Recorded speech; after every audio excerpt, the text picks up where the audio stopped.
Bodies break under the weight of weaponization, our sexualities claimed through chattel pathways of commodification, and I cannot separate my own breast's sensual sensations from memories of schoolchild snickering behind my back, but shot still within the range of my eardrums, pounding out incessantly their rhythmic beats of embarrassment over the garden of my flesh blossoming early, chaining my pubescent journey ever to the threat of frost killing off vital elements stunting me. And I cannot unsee grown men leering. I cannot take solace in celebration of my shape, initiated at another's hands or sight, or for that matter their thoughts that spill forth unfiltered, leaving me ashamed of what I'm told is one of my best features.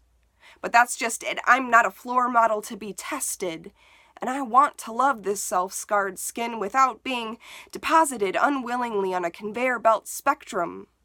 somewhere between prudishness and rabid sex positivity, in which consent is held sacred above even common sense and situational awareness, where she said yes, that she wanted it, is more important than why one would subject themselves to another's uninhibited whims. No internal analysis as to whether any of this is healthy. We live in a society where young girls are told by grown-up women brandishing self-righteous flags of feminism to go out and be a slut if that's what you want. Don't let anyone shame you for your desires, but turn around with the same mouth and repeat the patriarchy verbatim in its "don't knock it till you tried it" anthems of veiled conditioning.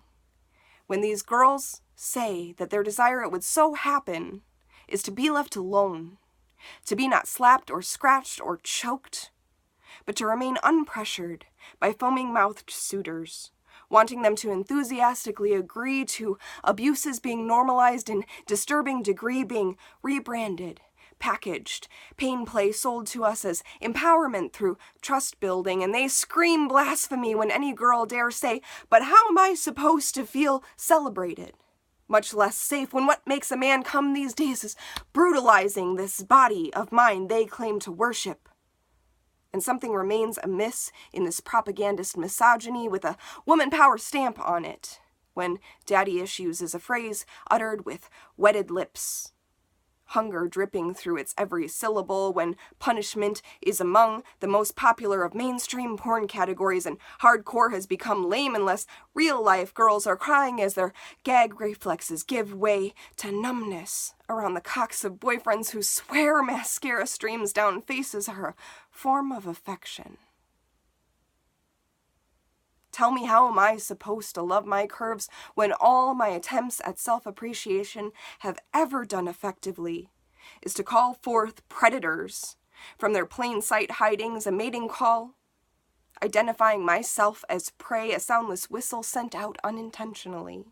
to those with ears trained to hear momentary breaches and guarded gates? How can I dodge the blame being aimed in at me for this well-meaning Achilles heel of naivety? Amy Dunn may very well have been batshit crazy, but she was right about one thing. Cool girlfriend syndrome has gone endemic among modern women, and I stand by my belief that this trend is not so slowly killing our ability to engage in any truly authentic sexual awakening, personal or culturally, when we have instead participated in that from which we need healing.